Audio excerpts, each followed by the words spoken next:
حاضرین محترم، فلسطین اور غزہ کے مسلمان اس وقت تاریخ کے جس کربناک اور درد انگیز دور سے گزر رہے ہیں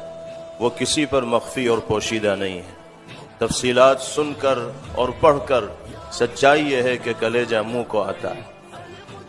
گزشتہ چند ماہ سے جاری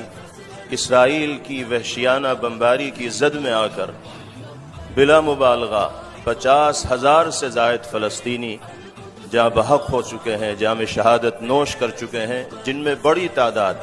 خواتین کی، عمر رسیدہ افراد کی اور چھوٹے چھوٹے شیرخوار اور معصوم بچوں کی۔ بین الاقوامی برادری جس کو اس خونریزی کو روکنے میں مؤثر کردار ادا کرنا چاہیے تھا، افسوس اس بات پر ہے کہ وہ برادری یہ تو اس بربریت و خونریزی کو شہ دینے میں لگی